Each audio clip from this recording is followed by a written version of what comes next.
நான் உங்க அருண்.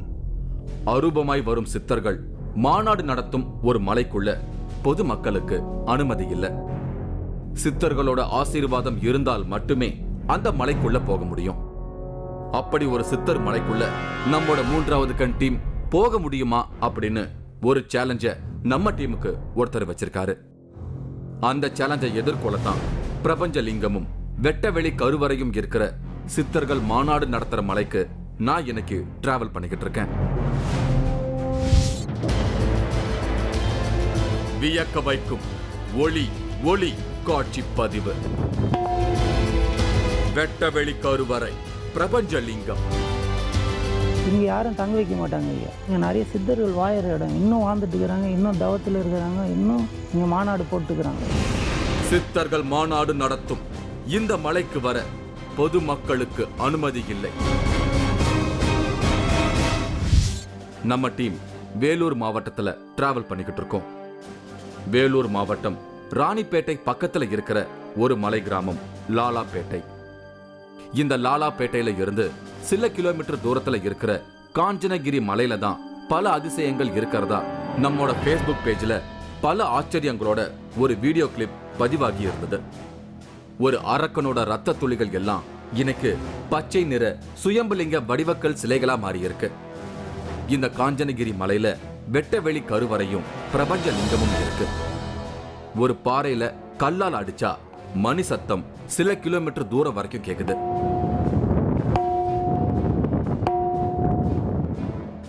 இந்த காஞ்சனகிரி மலையில அரூபமா இன்னைக்கும் உணரப்படுற சித்தர்களோட அனுமதி இல்லாம யாராலும் இந்த மலைக்குள்ள என்ட்ரி ஆக முடியாதுன்னு சொல்றாங்க.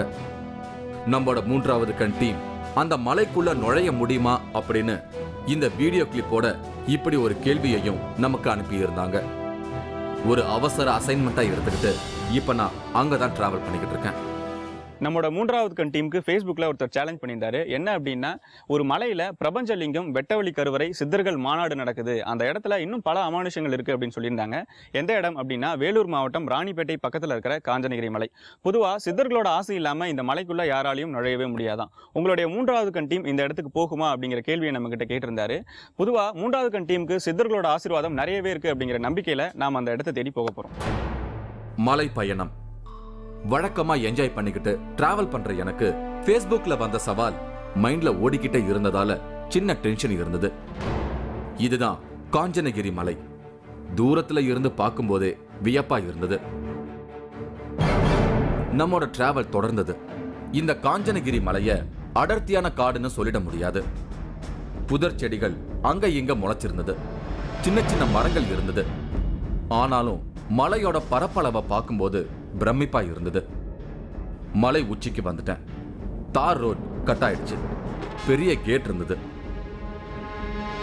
உள்ள வந்தா சட்டுன்னு ஒரு சமவெளி மாதிரி தெரிஞ்சது.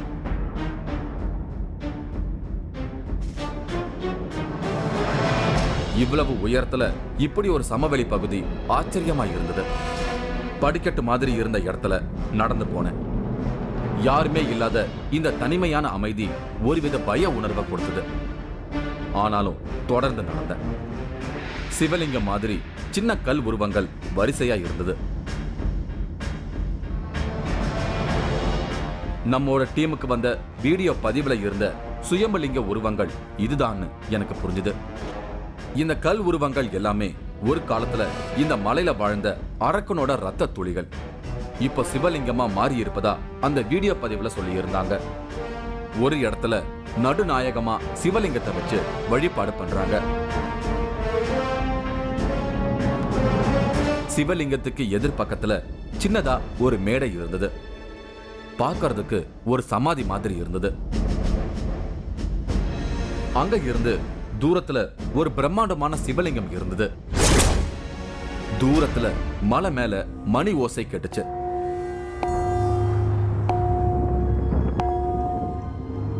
த்ரில்லர் மூவிஸ்ல வர சத்தம் மாதிரி அந்த பெல் சவுண்ட் அடி வயத்துல சின்ன பீதியை கிளப்புச்சு. ஆனாலும் சத்தம் வர திசையை நோக்கி நடந்தேன். மலை உச்சியில ஒருத்தர் ஒரு பாறையில பெரிய கல்லை வச்சு தட்டிக்கிட்டு இருந்தாரு. பாறையில மணி சத்தம். இது உண்மையா இல்ல அதுல ஏதாவது ட்ரிக் இருக்கா? பக்கத்துல போய் பாத்துறணும். அந்த பாறையை நோக்கி நடந்த மலை உச்சிக்கு வந்துட்டேன். அவர் கல்லால அடிப்பதையும் அந்த பாறையில பெல் சவுண்ட் வரதையும் நேர்லயே பார்த்தேன். அவர்கிட்ட பேச ஆரம்பிச்சேன். ஆனா அவர் பதில் எதுவும் சொல்லாம கீழே இறங்கி போயிட்டாரு. எனக்கு பயங்கர ஏமாற்றமா இருந்தது. எனக்கு எந்த தகவலும் கிடைக்கல. நானும் அந்த கல்லை எடுத்து தட்டினேன். அரக்கனோட ரத்த துளிகள்ல உருவான சிவலிங்க பாறைகள், பிரபஞ்ச லிங்கம், பாறையில பெல் சத்தம், இதெல்லாம் பார்க்கும்போது சிலிர்ப்பான அமானுஷ்யங்கள் நடைபெறுவதற்கான அத்தனை சாத்தியக்கூறுகளும் இங்க இருக்கு. இன்னைக்கு பயங்கரமான ஒரு அமானுஷ்ய வேட்டை நடக்க போகுதுன்னு மனசுக்குள்ள தோணுச்சு. பாறையை விட்டு நடந்து வந்தேன்.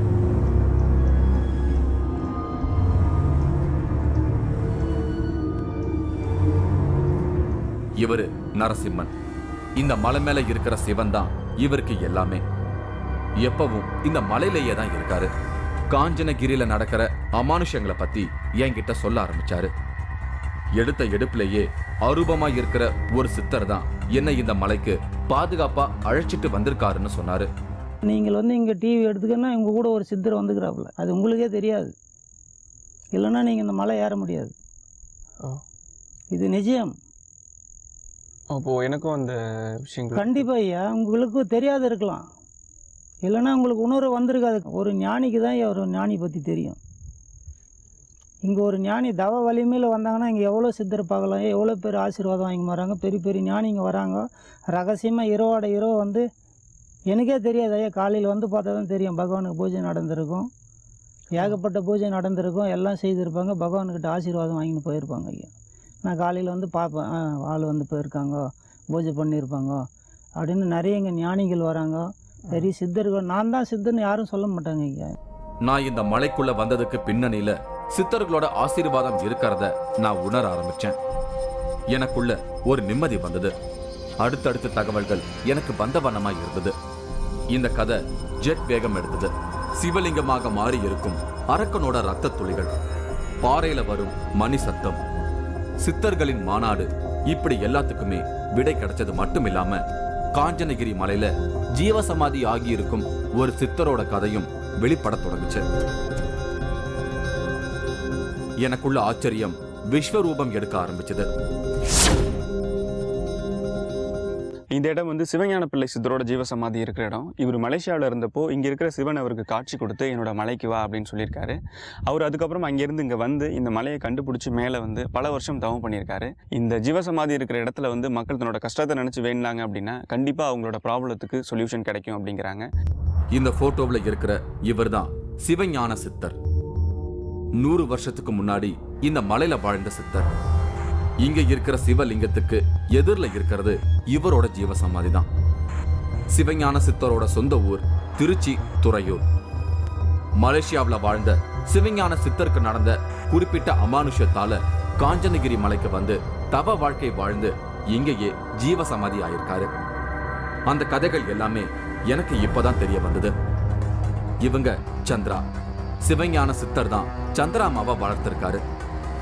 சிவஞான சித்தர் மலேசியாவில் நல்ல செல்வாக்கு மிக்க வேலையில இருந்திருக்காரு. சிவன் இவருக்கு அமானுஷ்யமா காட்சி கொடுத்து தனக்கு தொண்டு செய்யும்படி கட்டளைகளை கொடுத்திருக்காரு. சந்திராமா அதை பத்தி எனக்கு சொன்னாங்க. ஈஸ்வரர் 12 மணிக்கு போய் எனக்கு பிச்சை போடுறான்னு கேட்டாராம். சரி கிருஷ்ணா அவருக்கு அமுது அலின்னு கேட்டாராம். கேட்டபடி இவர் என்ன செஞ்சாராம், போடுப்பான்னா நம்ம பிச்சைக்கு வரல, நான் பாயாடிஞ்சுங்கிறாங்க, எனக்கு வந்து பூஜை செய்கிறங்க ஆள் கிடையாது, எனக்கு தொண்டு செய்கிறங்க இல்லை, நீ வாடான்ட்டு அந்த திருவோட்டை உடச்சிட்டு போயிட்டாராம். ஓ, மலேசியாவில் இவர் என்ன செஞ்சாரு, வேலைக்கு போகாது அப்படியே உக்காந்துட்டாராம் ஈஸ்வரியில். காஞ்சனகிரி மலையில சிவலிங்கத்துக்கு பக்கத்துல இருக்கிற கொன்றை மரம் சிவஞான சித்தரோட கனவுல வந்து போயிருக்கு. சிவலிங்கம் இருக்கிற இடத்துல இருந்து கொஞ்ச தூரத்துல சின்ன பாலம் மாதிரி இருக்கிற இடத்துக்குள்ள நுழைஞ்சு போனேன். அது பெரிய குளம். மலை உச்சியில இப்படி ஒரு குளம் இருக்கிறது எனக்கு வியப்பா இருந்தது. குளத்தோட கரைகள்ல ஆலமரங்கள் இருந்தது. இந்த குளமும் சிவஞான சித்தரோட கனவுல வந்திருக்கு. கனவுல காட்டின இடத்துக்கு வந்து சிவத்தொண்டு செய்யும்படி கனவுல வந்த இறை அருள் கட்டளை கொடுத்திருக்கு. மலேசியாவில இருந்த சிவஞான சித்தர் தனக்கு கனவுல வந்த அந்த இடத்தை கண்டுபிடிக்கும் முயற்சியில ஈடுபட்டிருக்காரு. வந்த கனவை பத்தி மலேசியாவில இருந்தவங்க கிட்ட சொல்லியிருக்காரு. சந்திராமாவோட பாட்டியும் அப்ப மலேசியாவில இருந்திருக்காங்க. அந்த பாட்டி மூலமா இந்த காஞ்சனகிரி மலையை கண்டுபிடிச்சு இங்க வந்து செட்டில் ஆயிருக்காரு சிவஞான சித்தர். அந்த நிகழ்வுகளை எனக்கு சொன்னாங்க சந்திராமா. பாட்டிக்கு அம்மா ரவுனம்மா வந்து அவர்கிட்ட வேலை செஞ்சுருந்தாங்க. கேட்டால் சாமி இதேமாரி எங்கள் ராலாப்பேட்டை நான் சொந்த ஊர், அங்கே இருக்குது, மலை இருக்குது, கொன்றை மரம் இருக்குது, இந்த ஆலமரம் குளம் இருக்குது, அங்கே வந்து பெரிய மலை, போக்குவரத்து கிடையாது, பொங்கல்லாம் வைப்போம், நாங்கள்லாம் சுற்றிக்கிறவங்களாம் போய் பொங்கல் வச்சுட்டு வருவோம். வச்சுட்டு வர சமயத்தில் அங்கே லிங்கம் மாரி சாமி தோண்டி இருக்குது, ஆனால் போக்குவரத்துலாம் கிடையாது. அந்த கொன்றை மரத்து அடியில் கூசி கொட்டிட்டு இருக்குது. அன்றைக்கி நைட்டு ஒரு கனவு கண்டது கொன்றை மரம், ஆலமரம், குட்டை அதெல்லாம் கரெக்டாக தெரிஞ்சிச்சு. இது குட்டையாக இருந்தது தான் அப்போது. நைட்டில் வந்து பெரும்பாலும் வந்து நம்ம அமாவாசைக்கு பௌர்ணமிக்கெல்லாம் வந்து சித்திரங்கள் வந்து இங்கே மீட்டிங் போட்டு அவங்க வந்து கூட்டம் போட்டு பேசி அவங்க செய்கிறாங்க. அது அந்த நேரம் வந்து நம்ம கண் எதிர்க்கு இருக்கிற மாதிரி யாரோ ஒருத்தர் இருக்கிற மாதிரி தெரியும். நம்ம இப்போ அவர் கூட பேசுகிற மாதிரி இருக்கும். நம்ம அவர் பின் தொடர்ந்து போனோம்னாக்கா அவர் கொஞ்சம் தூரம் போயிட்டு மறைஞ்சிடுவார்.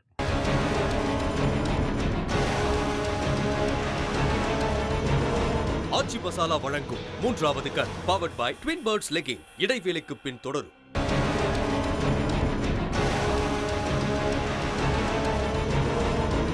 ஆச்சி மசாலா வழங்கும் 3வது கண் powered by twin birds legging தொடர்கிறது. இன்னைக்கு நான் சித்தர்கள் சூட்சம ரூபத்துல உலாவும் காஞ்சனகிரி மலைக்கு வந்திருக்கேன். வேலூர் மாவட்டம் ராணிப்பேட்டை பக்கத்துல இருக்கிற ஒரு மலை கிராமம் லாலாப்பேட்டை. இந்த லாலாப்பேட்டையில இருந்து சில கிலோமீட்டர் தூரத்துல இருக்குது காஞ்சனகிரி மலை. இங்க இன்னைக்கும் சித்தர்கள் சூட்சம ரூபத்துல இருக்கிறதால பல அமானுஷ்யங்கள் இருக்கிறதா எனக்கு சொல்லி இருந்தாங்க.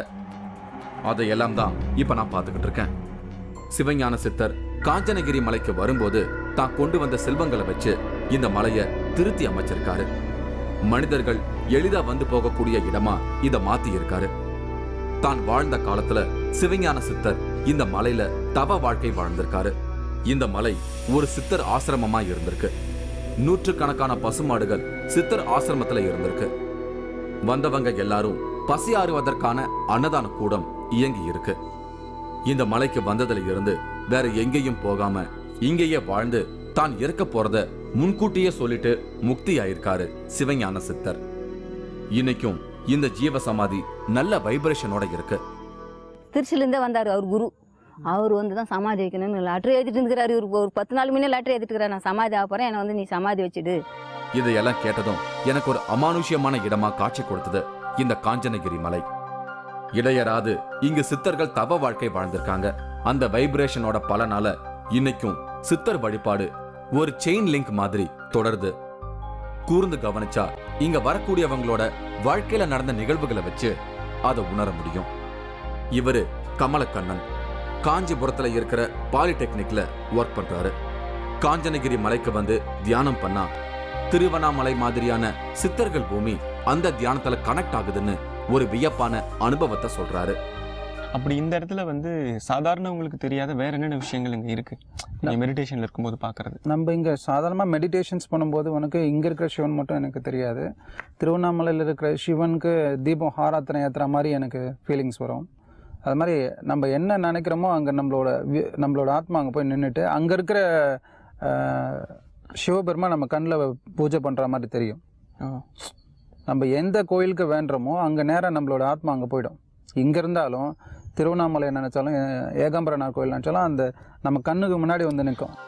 காஞ்சனகிரி மலைக்கு வரவங்களோட பிரார்த்தனையில சித்தர்கள் தங்களோட பிரசன்ஸை வெளிப்படுத்தி இருக்காங்க. அதை உணர்ந்தவங்க இந்த மலைய தங்களோட வாழ்க்கையோட அங்கமா நினைச்சு தொடர்ந்து இங்க வந்து வேண்டிக்கிறாங்க. சித்தர்களோட பிரசன்ஸை உணர்ந்தவங்க சொன்ன அனுபவங்கள் பிரமிப்பா இருந்தது. இங்கே வேலூர் மாவட்டத்தில் 3 ஜீவசமாதி இருக்குது.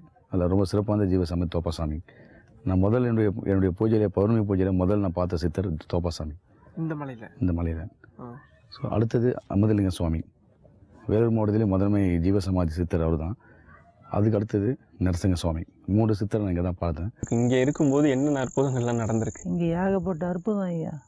சில அப்போ அப்படியே ஒரு 10 பேர் ஓடி வராப்புல இருக்கும், அப்புறம் பார்த்தா யாருமே இருக்க மாட்டாங்க. சில அப்போ அந்த மரம் கலகலன்னு இருக்கும். அதை நான் ஃபஸ்ட்டு ஆரம்பத்தில் சொல்லலான்னு நினச்சேன். அரகரா அரகரா அரகரா மகாதேவா அப்படின்னு சொல்கிறாப்புலேயே இருக்கும். உடுக்கு சவுண்டெல்லாம் கேட்கும், மணி சவுண்டு கேட்கும், மணி அடிக்கிறாப்புலேயே சவுண்டு கேட்கும். ஒருவேளை நான் தான் பூஜை பண்ணுறது நம்ம உணர்வோடு இருக்கும், ஆனால் இருக்காது. சமாதியானத்துக்கு அப்புறம் சித்தர் உங்களுக்கு எங்கே எப்பப்போலாம் காட்சி கொடுத்துருக்காங்க? நீங்கள் ஒரு உருவமாகவே பார்த்தீங்க?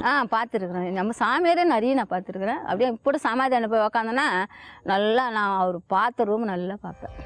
இவர் பரசுராமன் அரசு ஊழியராக இருந்து ரிட்டையர்ட் ஆயிட்டாரு. நெல்லிக்குப்பத்தை சேர்ந்த இவருக்கு இந்த மலை மேல ஈடுபாடு அதிகம்.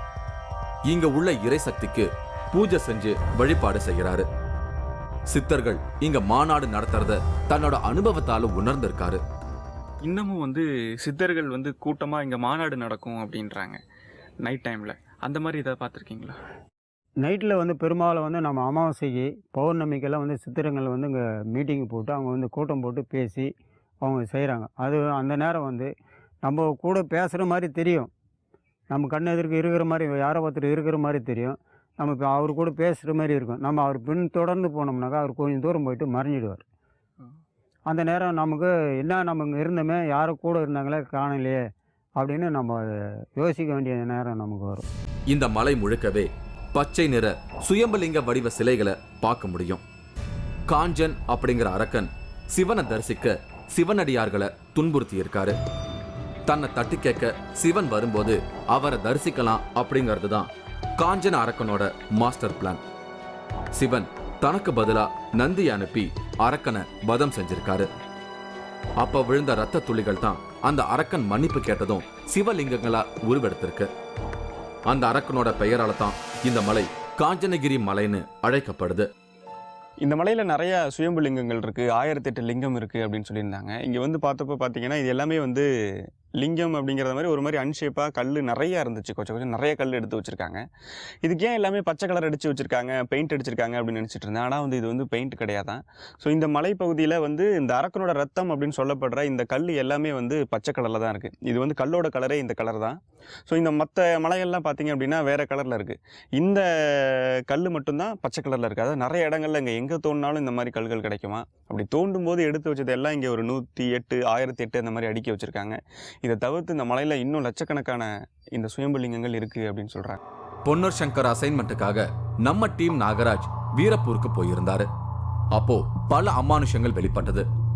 போர்ல பொன்னர் சங்கர் இறந்த இடத்துல அவங்களோட ரத்தம் பச்சை நிற கற்களா மாறி இருப்பதா ஒரு தகவல் வெளியாச்சு.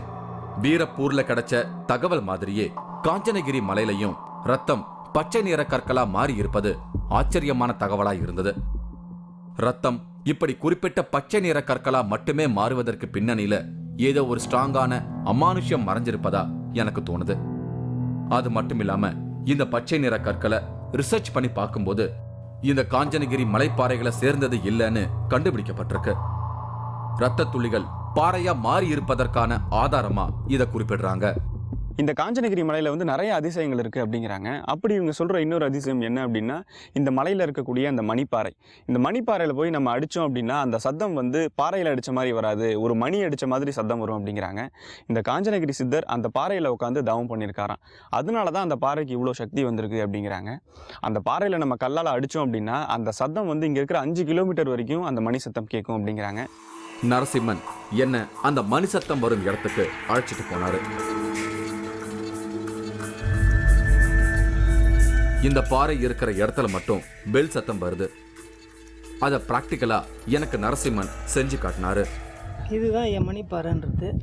அந்த காஞ்சன சித்தர்ன்றது இதுல தவம் பண்ணி தவ வலிமையினால அந்த வங்கல சவுண்டு கேட்கும் ஐயா. ஓ, இதில் தான் அந்த மணி சத்தம். இதுதான் என் மணி சத்தம் கேட்கும். நான் அடிச்சு காமிக்கிறேன் பாருங்க ஐயா.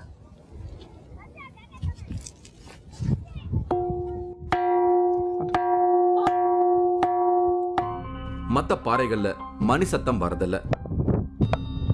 இந்த பாறைகள்லாம் அந்த அளவுக்கு சத்தம் வரல, டம் டம் தான் சத்தம் வருது. சித்தர்கள் தவம் செஞ்ச பாறை அப்படிங்கறதால இப்படி மணி சத்தம் வருதுன்னு சொல்றாங்க. அருவம்னு சொல்லுவாங்க சித்தர்கள். அதாவது எப்படின்னா ரூபமாக இருக்க மாட்டாங்க, நெருப்பாக காற்றாக. ஒளி தெரியும். ஆமாம், ஒளி தெரியும்னு சொல்கிறாங்க. வடகிழக்கு மூலையில் வந்து ஜோதி தரிசனம் நான் பண்ணியிருக்கேன் அப்படின்னு சொல்லியிருக்காங்க.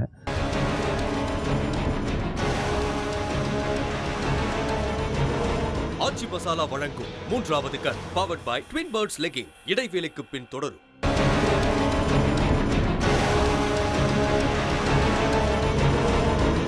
ஆச்சி மசாலா வழங்கும் 3வது கண் powered by twin birds legging தொடர்கிறது. நான் இன்னைக்கு காஞ்சனகிரி மலையில இருக்கேன். வேலூர் மாவட்டம் ராணிப்பேட்டை பக்கத்தில் இருக்கிற ஒரு மலை கிராமம் லாலாப்பேட்டை. இந்த லாலாப்பேட்டையில இருந்து சில கிலோமீட்டர் தூரத்துல இருக்குது காஞ்சனகிரி மலை. அடுத்து இன்னொரு முக்கியமான ஒரு அமானுஷ்யமான தரிசனத்துக்காக நான் காத்திருக்க தொடங்கினேன். இந்த காஞ்சனகிரி மலையில இரவு நேரங்கள்ல ஒளி ரூபத்துல சித்தர்கள் தரிசனம் கிடைக்கும்னு சொல்லி இருந்தாங்க. பௌர்ணமி அன்று அருரூபம்னு சொல்லுவாங்க சித்தர்கள். அதாவது எப்படின்னா ரூபமாக இருக்க மாட்டாங்க, நெருப்பாக காற்றாக இது போல் வள்ளலாரை வந்து நெருப்பாக நாங்கள் பார்த்தோம், ஜோதியாக. ஒளி தெரியும். ஆமாம், ஒளி தெரியும்னு சொல்கிறாங்க. எனக்கு முன்னாடி இங்கே ரெகுலராக வந்துட்டு இருக்கிற நண்பர்களாக இருக்கிறாங்க. அவங்க வந்து சொல்லுங்க, அந்த வடகிழக்கு மூலையில் வந்து ஜோதி தரிசனம் நான் பண்ணியிருக்கேன் அப்படின்னு சொல்லியிருக்காங்க. நம்மோட டீமை இந்த மலைக்குள்ள அனுமதிச்ச சித்தர்கள் எனக்கு ஒளிரூப தரிசனம் கொடுப்பாங்க அப்படிங்கிற நம்பிக்கையோட நானும் காத்திருந்தேன்.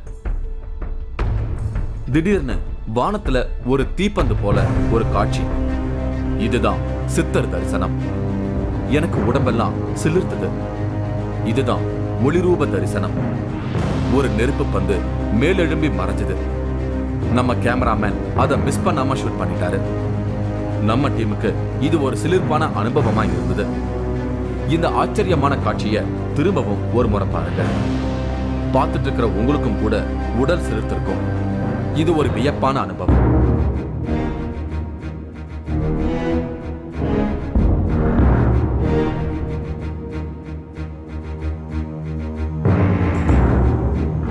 சித்தரோட ஆசீர்வாதம் இருந்ததால தான் என்னால இந்த மலைக்குள்ள டிராவல் பண்ண முடிஞ்சிருக்கு. இங்க நடக்கும் அமானுஷங்களை பதிவு பண்ண முடிஞ்சது. இன்னைக்கும் இந்த காஞ்சனகிரி மலையில சித்தர்களோட பிரசன்ஸை உணர முடியுது. அதனால தான் எல்லாராலையும் இந்த மலைக்குள்ள என்டர் ஆகவே முடியாதுன்னு இங்க வரவங்க உறுதியா சொல்றாங்க. அதையும் மீறி வந்தா இங்க இருக்கிற சித்தர்களோட சக்தி நிச்சயம் அனுமதிக்காது. அதனாலேயே இங்க மத்த வழிபாட்டு ஸ்தலங்களுக்கு போறத போல நிறைய கூட்டம் வரதில்லை. அதுவே சித்தர்கள் அரூபமாய் உலா வரும் காஞ்சனகிரி மலைக்கு தவமியற்ற வரும் சாதுக்களுக்கு ஒரு கவசமா இருந்து அவங்கள காப்பாத்துது. இனியும் அதே நிலை தொடரட்டும். அதனால உங்களுக்கு சித்தர்களோட அழைப்பு இருந்தா மட்டும் இந்த மலைக்கு விசிட் பண்ணுங்க. அடுத்த ஒரு அமானுஷ நிகழ்வோட நான் உங்களை மீட் பண்றேன். அதுவரை உங்களிடமிருந்து விடை பெறுகிறேன். இந்த நிகழ்ச்சி நாளை மாலை 4:30 மணிக்கு மறு ஒளிபரப்பாகும்.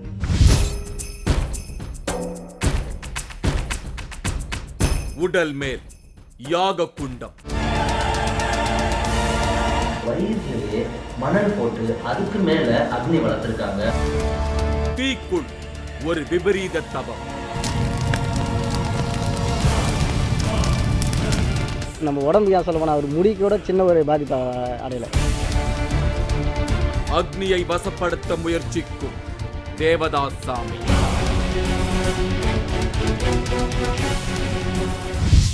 நீங்களும் இந்த திகில் பயணத்தில் கலந்து கொள்ள ஒரு வாய்ப்பு. 3வது கண் டிவி ஷோ என்ற Facebook பக்கத்தில் எங்களோடு இணைந்திடுங்கள். உங்களது அமானுஷ்ய அனுபவங்களை பதிவு செய்து இந்த நிகழ்ச்சியில் பங்கு பெறும் வாய்ப்பை பெறுங்கள்.